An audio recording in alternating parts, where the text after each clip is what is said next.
Good morning बच्चों। आज हम कक्षा 8 में गणित में प्रश्नावली 2.4 का क्वेश्चन नंबर 1 और 2 करेंगे। चैप्टर का नाम है एक चर वाले रैखिक समीकरण। मैं पहले पिछली वीडियो में बता चुकी हूँ 1, 2.1, 2.2, 2.3 जो कराई हैं। पिछली वीडियो में बता चुकी हूँ कि एक चर वाले क्या होता है। एक चर वाले मतलब आपके पास चर संख्या एक है और अचर संख्या बहुत हो सकती हैं। अचर संख्या कौन सी होती है? जो स्थिर रहती हैं। चर संख्या हम जो गणित में हम शब्द के रूप में अज्ञात वस्तु को बोलते हैं चर संख्या। और रैखिक मतलब, रैखिक का मतलब क्या है? रैखिक है जिसकी घात एक हो, यानी कि जिसकी पावर, जिस चर संख्या की पावर एक हो वो रैखिक है। समीकरण का मतलब समता का साइन होना चाहिए, यानी कि एक दो साइड हो, एक लेफ्ट साइड हो और एक राइट साइड हो। और लेफ्ट साइड में और राइट साइड दोनों में ही चर संख्या हो सकती है। कुछ क्वेश्चन ऐसे हैं जिसमें एक तरफ चर संख्या है, दूसरी तरफ अचर संख्या है सारी। लेकिन अब क्वेश्चन करते हुए पता चलता है कि दोनों तरफ आपकी चर संख्या हो सकती है।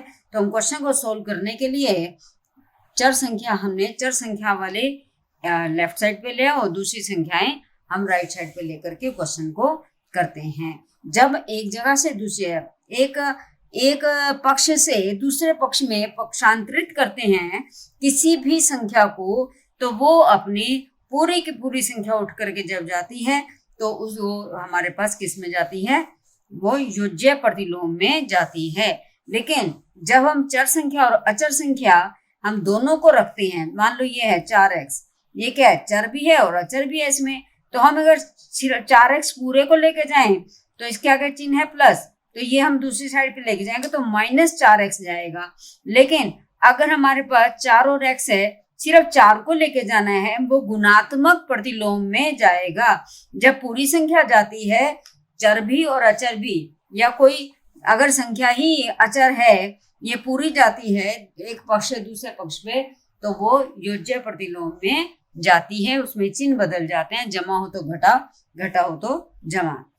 लेकिन जब हमारे पास चर संख्या एक तरफ रहे और अचर जाए सिर्फ, या अचर एक तरफ रहे उसमें से चर जाए, तो हमारे पास उसमें वो गुणात्मक प्रतिलोम में जाती हैं। बस यही इसका रूल है, इसके अकॉर्डिंगली क्वेश्चन करते चल जाते हैं। तो हम प्रश्नावली 2.4 का क्वेश्चन नंबर 1 करते हैं। क्वेश्चन नंबर 1 में हमारे पास लिखा है, मैं क्वेश्चन लेके रखे हैं कि आपके पास लिखा है अमीना एक संख्या सोचती है। अमीना क्या सोचती है? एक संख्या सोचती है। सोचती है तो क्या सोच सकती है वो? आप सोचो कि क्या सोच सकती है वो। आपके पास ये तो नहीं है संख्या में 2, 4, 6, 8 सोच लेगी, ये तो सब अगर जब हम क्लास में बोल रहे हैं तो वो एक संख्या सोचने का मतलब है वो कोई, हमें नहीं पता कि अंक में से क्या सोचती है, तो हम मान लेते हैं कि वो क्या सोचती है। माना कि वो संख्या सोचती है x, अज्ञात है ना, हमें नहीं पता अमीना क्या सोचते हैं, इसलिए वो अज्ञात है, तो हम तो उसमें मानेंगे, मान लिया x। आगे कहते हैं वह इसमें से 5/2 घटाकर, और जैसे जैसे क्वेश्चन में लिखा हो वैसे वैसे करते चले जाओ। इसमें से, किसमें से? जो वो सोचती है, 5/2 को घटा दो, जो परिणाम आता है, जो भी संख्या निकलती है उसको 8 से गुना करती है, उसको 8 से गुना कर दो। अब जो परिणाम मिलता है 8 से गुना करने के बाद जो परिणाम आता है वह सोची हुई संख्या को की तिगुनी है। जो परिणाम होता है, जो सोची थी ना संख्या उसने, हमने मान लो x मान लिया, उसने क्या सोची थी? जो सोची थी उसको 3 से गुना कर दो, उसके बराबर है वो। तो वह सोची हुई संख्या ज्ञात कीजिए, वो संख्या हमें ज्ञात करनी है। तो हम क्या करेंगे? क्वेश्चन करते हैं अब।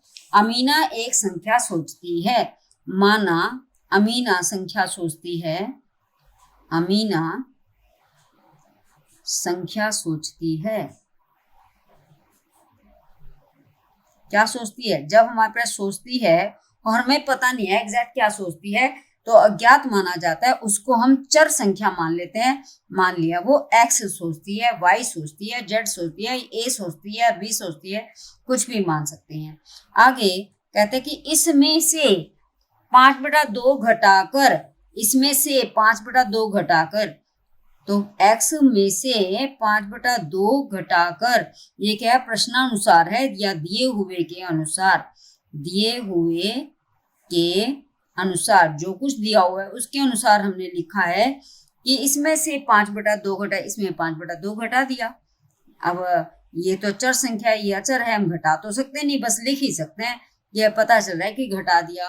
परिणाम, ये जो परिणाम आ गया है इसको ब्रैकेट लगा दो, परिणाम आ गया ये को 8 से गुना करती है, इसको 8 से गुना करती है।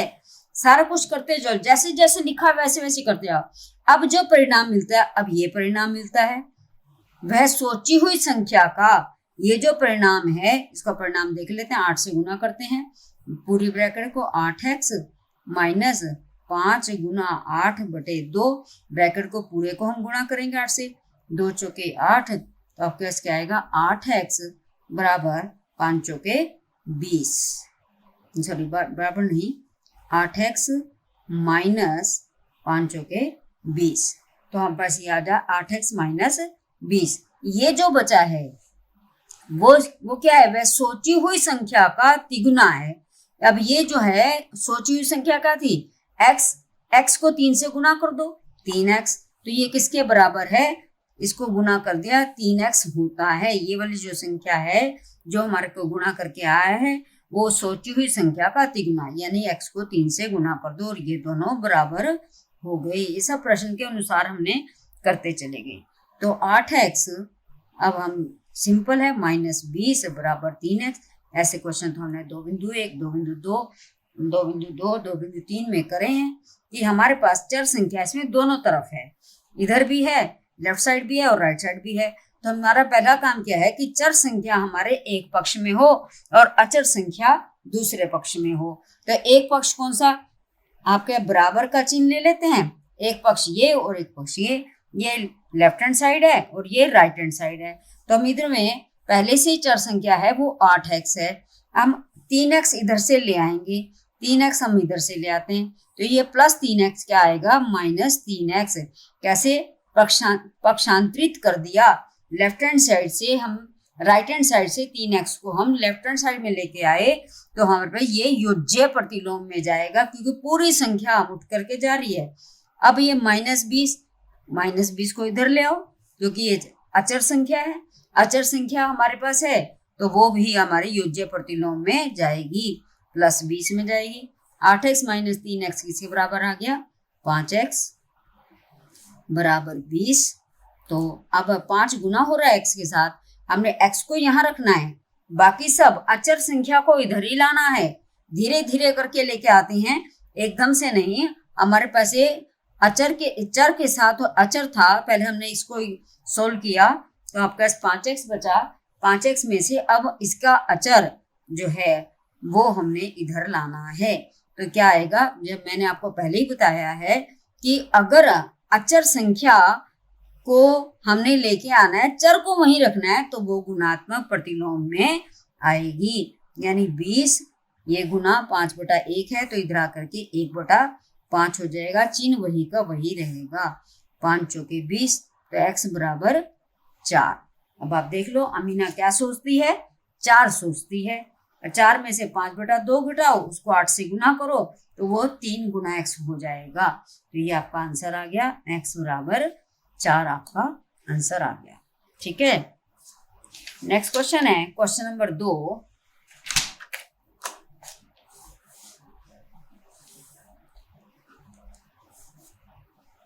क्वेश्चन नंबर 2 में क्या है, हमारे पास कह रहा है 2 संख्याओं में पहली दूसरी संख्या की 5 गुना है। 2 संख्याएं हैं, इसमें क्या है, 2 संख्याएं हैं, पहली संख्या दूसरी संख्या की 5 गुनी है। क्या लिखा है, पहली संख्या दूसरी संख्या की 5 गुनी है। इसका मतलब 2 संख्याएं, एक तो a संख्या ले ली और दूसरी संख्या ले ली b। अब ये पहली ले ली, ये दूसरी, पहली संख्या और ये आ गई दूसरी संख्या। 2 संख्याएं हैं, हमने दूसरी संख्या ले ली। अब वो जो कह रहा है वो उसमें देखो, 2 संख्याओं में पहली संख्या दूसरी संख्या की 5 गुनी है। पहली संख्या, यहाँ पर पहली संख्या दूसरी संख्या की 5 गुनी, 5 से गुना करके बन जाती है पहली संख्या। तो किसको मानेंगे, हमारे पास अज्ञात क्या चीज है, दूसरी संख्या अज्ञात है, पहली संख्या तो दूसरी को हम मान लेंगे तो उससे पता चल जाएगा पहली क्या है। तो क्या लिखेंगे, माना दूसरी संख्या जो अज्ञात है उसी को मानेंगे बराबर x। अज्ञात को हमने x ले लिया। अब पहली संख्या कितनी है, पहली संख्या क्या आ जाएगी, तब पहली संख्या क्या बन जाती है, दूसरी संख्या की 5 गुनी, 5 गुना x यानी 5x। ये दो संख्याएं की, ये पहली दूसरी संख्या है, ये पहली संख्या है। कई बच्चे मतलब मान लेते हैं कि दो संख्याएं, एक x एक 5x। ध्यान रखें दूसरी संख्या को हम मानना है, पहली संख्या तो उससे गुना करके आएगी। आगे क्वेश्चन है, प्रत्येक संख्या में 21 जोड़ने पर, प्रत्येक संख्या दो संख्या है, जैसे जैसे दिया हुआ है वैसे वैसे कर लो, दिए हुए के अनुसार, दिए हुए के अनुसार क्या है, दोनों संख्याओं में क्या करना है, प्रत्येक संख्या में 21 जोड़ने पर, पहले हम 21 जोड़ देते हैं, प्रत्येक संख्या में 21 जोड़ने पर, 21 जोड़ने पर दूसरी संख्या क्या बन गई, x जमा 21, ये बन गई दूसरी संख्या। और पहली संख्या क्या बन गई, 5x जमा 21, क्योंकि दोनों में 21 जोड़ना है। 5x जमा 21 क्या हो जाता है, देखते हैं कि पहली संख्या दूसरी संख्या की दुगनी हो जाती है। पहली संख्या क्या है, 5x जमा 21, हमने 21 जोड़ा है, 5x जमा 21। इसके अंदर दूसरी संख्या की, ये पहली संख्या है और दूसरी संख्या क्या है, x जमा 21, दूसरी संख्या की दुगनी, 2 से गुना हो जाती है, यानी ये दोनों बराबर हो जाती हैं। हम इसको खोलेंगे, 5x जमा 21, ये अकॉर्डिंग टू गिवन था, ये भी अकॉर्डिंग टू गिवन या दिए हुए के अनुसार या प्रश्नानुसार, कुछ भी लिख सकते हैं हम, बराबर 2 से इसको गुना है, 2 में पूरी ब्रैकेट गुना करेंगे, 2x जमा 21 गुना 42। अब हमारे पास क्या करेंगे, जैसे जैसे लिखा होता है ना वैसे वैसे लिखते जाओ। पहली संख्या दूसरी संख्या की दुगनी हो जाती है, तो बहुत ही आसान है। आपके पास क्या करेंगे, पक्षांतरित करेंगे कि किसको, आपके पास 21 को तो इधर ले आएंगे, अचर संख्या राइट साइड और चर संख्या लेफ्ट साइड। तो जब भी हमारे पास पूरी की पूरी संख्या उठ के जाती है, मैंने पहले ही बताया है कि आपके पास योज्य प्रतिलोम में जाती है। 5x इसमें -2x बराबर 42 माइनस 21। 5x में से 2x घटाओगे तो क्या आएगा, 3x बराबर 42 में से 21 घटाया, 2 में से गया 1, 4 में से 2 गए 2, 42 में 21 हमें पता है वैसे 21 ही होता है।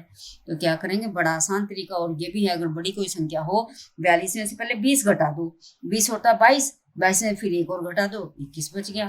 तो आपके पास 3 गुना x, हम यहाँ पर 3 गुना x बराबर 21, हमने x का मान ज्ञात करना है। अब यहाँ तो ये लेफ्ट साइड तो चर संख्या के लिए रखी हुई है, राइट साइड अचर संख्या के लिए। 3 जो अचर है उसको भी उधर जाना है, जब वो जाएगा तो आपका चर तो इसकी यहीं रह गई और अचर जाएगा सिर्फ। तो मैंने आपको पहले ही बताया है गुणात्मक प्रतिलोम में जाएगा।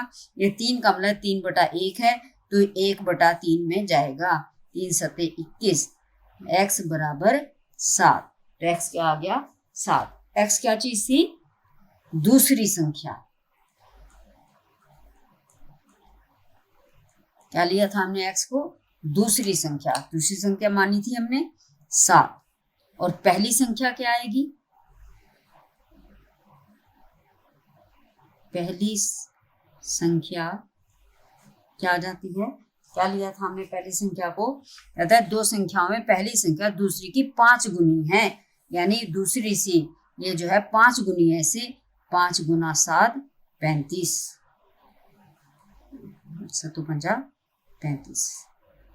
तो पहली संख्या 35 और दूसरी संख्या 7। अब देखिए जैसे जैसे उसने लिखा था वैसे करें, दोनों में 21 जोड़ने पर, दोनों में 21 जोड़ो, क्लैरिटी के लिए कोई जरूरत नहीं, आपको समझ में आनी चाहिए।